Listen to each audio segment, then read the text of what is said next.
ఇక్కడ ప్రధానమైనది క్రైస్తవ జీవిత అత్యంత ప్రధానమైనది ఏంటంటే ప్రార్థన.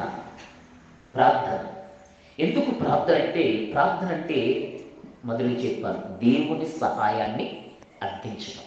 ప్రార్థన అంటే దేవుని సహాయాన్ని అర్థించడం. మనం ప్రార్థించడం అంటే దేవునికి మనం ప్రార్థన చేస్తున్నాం అంటాం. దేవునికి మనం ప్రార్థన చేయట్లేదు, దేవుని యొక్క సహాయాన్ని మనము అర్థిస్తూ ఉన్నాం. ఇప్పుడు ఒకరి కోసం మేము ప్రార్థన చేస్తున్నాం అంటే అర్థం ఏంటి? వాళ్ళకి ఏదో అవసరం ఉందో వాళ్ళ కోసం మనం ప్రార్థన చేస్తున్నాం. కానీ ఇక్కడ దేవుని విషయంలోకి వస్తే దేవుని సహాయాన్ని అర్థిస్తున్నాం అంటే దేవుని నుండి మనము సహాయం కొరకు అడుగుతూ ఉన్నాం.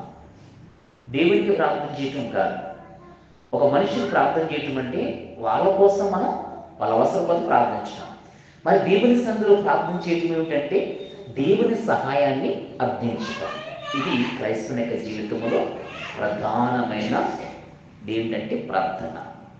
ఇక రెండోది చూస్తున్నట్లయితే ప్రియులారా, మన ప్రార్థన దేవుని చేత అంగీకరించబడాలి అంటే, మన ప్రార్థన దేవుని చేత అంగీకరించబడాలంటే ప్రార్థించేటువంటి నీవు మొట్టమొదటిగా ఆయన చేత అంగీకరించబడాలి. దేవుడు ప్రత్యేకంగా మన ప్రార్థన ఆలకించాలంటే మొదటిగా అంటాడు, మన ప్రార్థన దేవుని చేత అంగీకరించబడాలంటే మొట్టమొదటిగా మనము ఆయన చేత అంగీకరించబడాలి. ఎప్పుడైతే మనం అంగీకరించబడతామో అప్పుడు తప్పనిసరిగా ప్రార్థనకి ప్రతిఫలం ఉంటుంది. అందుకని ఇక్కడ కొన్ని మాటలు నేను చెబుతాను. మొదటిగా రహస్య ప్రార్థన కొరకు ధ్యానం చేద్దాం. రహస్య ప్రార్థన మత్తయి సువార్త 6వ అధ్యాయము 6వ వచనం. ప్రార్థన చేయనప్పుడు నీవు నీ గదిలోకి ప్రవేశించి తలుపులు మూసుకొని అదృష్టుడై ఉన్న నీ తండ్రిని ప్రార్థించు. ఇక్కడ చూడండి, అట్లయినా కార్యమెల్లా గుర్తించు నీ తండ్రి తగిన బహుమానం నీకు వస్తుంటాడు. ఇక్కడ మొట్టమొదటిగా ఏమంటాడంటే రహస్య ప్రార్థన. నువ్వు ఏమంటాడు ఇక్కడ? నీవు ప్రార్థన చేయనప్పుడు గదిలో ప్రవేశించి తలుపులు మూసుకుని అదృష్టుడైన నీ దేవునికి. అది అంటే ఇక్కడ అర్థం ఏమిటంటే నీకు అవసరము అయినప్పుడు, నీకు ఏదైనా అవసరం ఉన్నప్పుడు, లేదు మనకు అవసరం ఉన్నప్పుడు ప్రార్థన చేయాలి. ఎలా చేయాలంటున్నాడు ఇక్కడ? నీవు గదిలోనికి పోయి ప్రార్థన చేయి. గదిలోనికి వెళ్ళి ప్రార్థన చేస్తే దాన్ని ఏమంటారు తెలుసా? రహస్యం అంటారు. రహస్యం అంటే ఎవరికి నువ్వు కనబట్టలేదు, ఎవరికి చూడలేదు, ఎవరు చూడలేనటువంటి సమయంలో చేసే ప్రార్థన కూడా ఒక ప్రత్యేకత ఉంటుంది.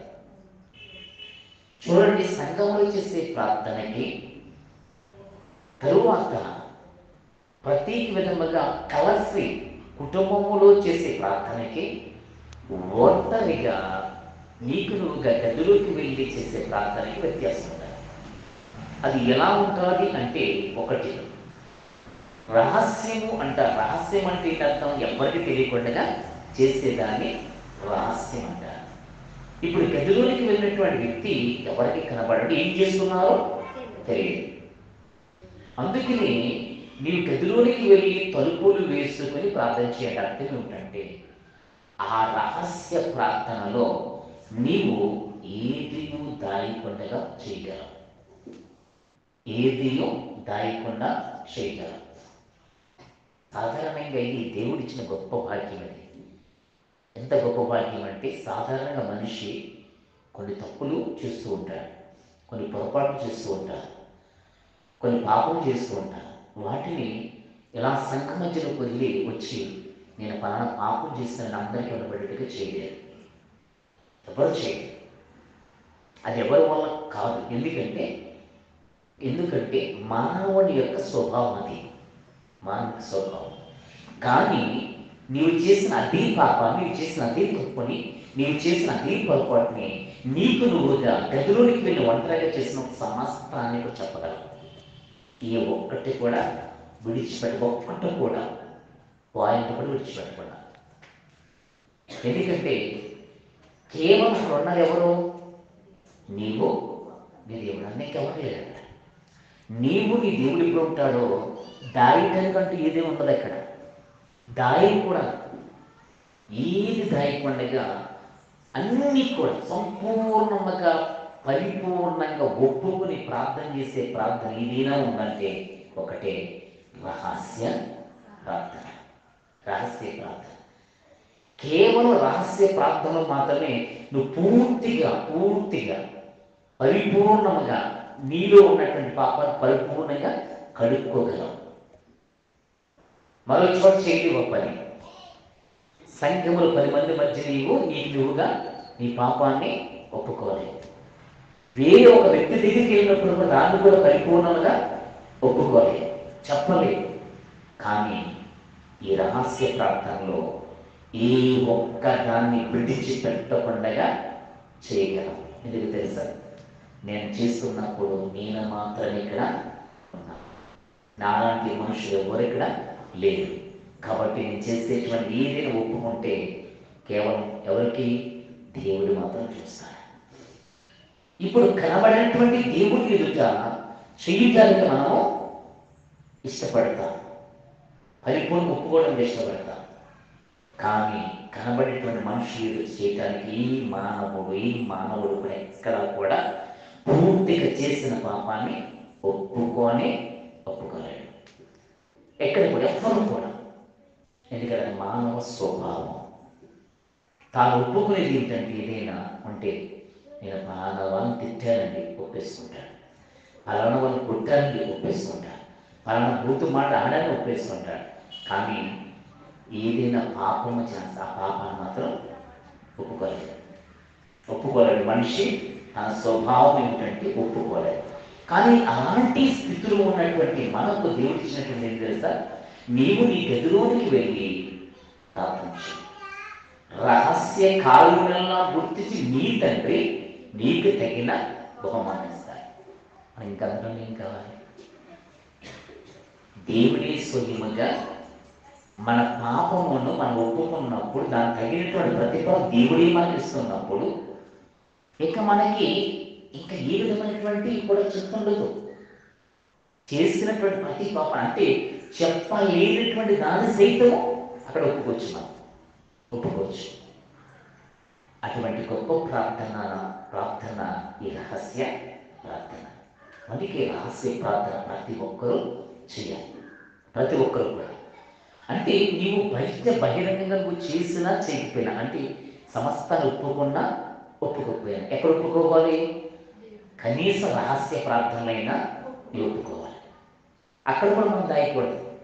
అక్కడ కూడా దాస్తే ఇక అసలు మన్నింపు అనేది మనకి లేదు. ఎందుకంటే నీ నోటితో నీ పాపమును ఒప్పుకోకపోతే అంటే చేసిన ప్రతి తప్పు ఒప్పేసుకోవాలంటే ఇంకా మనిషికి ఎలాగా మనం ఒప్పుకోలేము, సంఘములు కూడా మనం ఒప్పుకోలేము.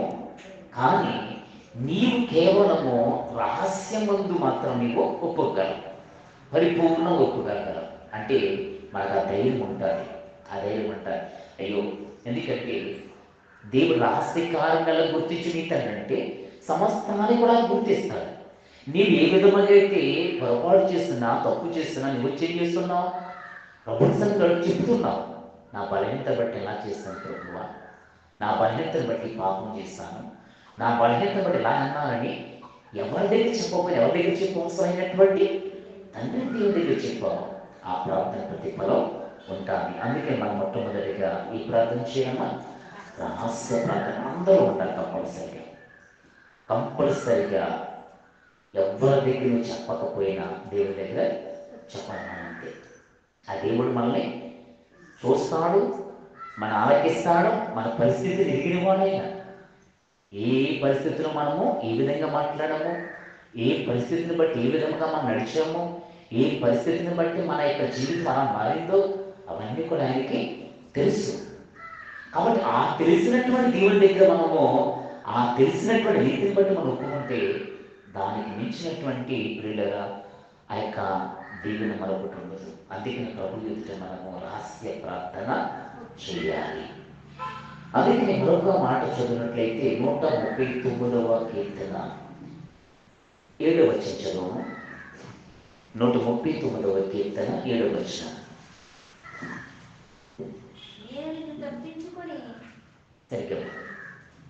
సరిగ్గా కరెక్ట్గా. నేను నిన్ను తప్పించుకొని ఎక్కడికి పోగలను?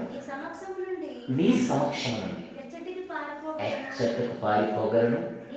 నేను గగనములకు ఎక్కిపోవచ్చు. నీవు అక్కడ ఉన్నావు. పాతాళంలో నుండి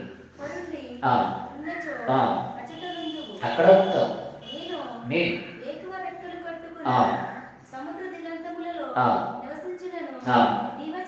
నీ వచ్చటను. ఇక్కడ చూడండి, ఇక్కడ దావీదు భక్తుడు ఏమంటాడంటే, అయ్యా నీ యొద్ద నుండి నేను ఎక్కడికి పారిపోగలను?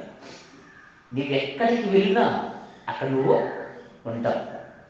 అంటే తప్పించుకోవడానికి అవకాశం మనకి లేదు. మనుషుల దగ్గర నుంచి తప్పించుకోవచ్చు, మనం మనుషుల దగ్గర నుంచి తప్పించుకోవచ్చు, కానీ దేవుని దగ్గర నుంచి తప్పించుకోవడానికి అవకాశం మనకి లేదు. అందుకే దావీదు భక్తుడు ఏమంటాడంటే, అయ్యా నేను ఎక్కడికి పారిపోగలను, ఎక్కడ తప్పించుకుని వెళ్ళగలను? నిన్ను విడిచిపెట్టి, లేదా నిన్ను కాకుండా మీరు ఎక్కడికి వెళ్ళిపోగలను? ఈ ఆత్మీయులను నేను ఎక్కడికి పారిపోతున్నాను? నీ సన్నిధిలో నేను ఎక్కడికి వెళ్ళిపోగలను? ఎక్కడికి వెళ్ళినా అక్కడ ఉన్నావు. నేను ఎక్కడికి వెళ్ళినా అక్కడ ఉన్నావు అనేసి దావీదు భక్తుడు చెప్తున్నాడు. అంటే దేవుణ్ణి విడిచిపెట్టి, దేవునికి కాకుండా మనం ఎక్కడ కూడా దాక్కోలేదు. దేవునికి తెలియకుండా ఏది మనం చేయలేము. ఇది మనం గుర్తించుకోవాలి. వదిలిగా చెప్పాలి, మీకు తెలియకుండా ఏదైనా చేయొచ్చు, నాకు తెలియకుండా మీరు ఏదైనా చేయొచ్చు, ఒకరికి తెలియకుండా ఒకరు ఏదైనా చేయొచ్చు, తెలియకుండా ఏదైనా చేయొచ్చు, కానీ దేవునికి తెలియకుండా మనం ఏదియో చేయలేము. ఎందుకంటే అన్ని చోట్ల ఆయన ఉన్నాడు అంటున్నాడు. నేను ఎక్కడికి వెళ్ళిపోయినా అక్కడ ఉన్నావు. అందుకే దావీదు అన్నాడు, అయ్యా నీ యొద్దరు నేను ఎక్కడికి పారిపోతామయ్యా? ఎక్కడికి వెళ్ళగలను? పలానా చోటకి వెళ్ళిన అక్కడ ఉన్నావు. గగనం ఎక్కి ఎక్కడికి వెళ్ళిన అక్కడ ఉన్నావు. పాతాళానికి వెళ్ళిన అక్కడ ఉన్నావు. సముద్రంలోకి వెళ్ళిన అక్కడ ఉన్నావు. రెక్కలు గట్టుకుని వెళ్ళినా అక్కడ ఉన్నావు. ఎక్కడికి వెళ్ళినా అక్కడ ఉన్నావు. అంటే నిన్ను విడిచిపెట్టి నేను ఎక్కడికి పారిపోలేము అన్నాడు. కాబట్టి ప్రియమైన వాళ్ళ రహస్య ప్రార్థన అందుకే, ఎందుకంటే ఆయనకు మరుగైనది లేదు. ఆయనకు మరుగైనది లేదు కనుక మనం ఎక్కడికి పారిపోవాలని ఆయన కాపాడని ఏది మనం చేయలేము కనుక సమస్తమును ఆయనకు తెలుసు. సమస్తమును ఆయన ఎరిగినవాడు, అన్నీ గ్రహించినవాడు, అన్నీ చూస్తున్నవాడు కనుక ఆయన నుండి మనం తప్పించుకోలేం. కనుక మనకు చేసేటువంటి ప్రతి దాన్ని కూడా ఆ రహస్య ప్రార్థన మనము చెప్పాలి, ప్రార్థించాలి.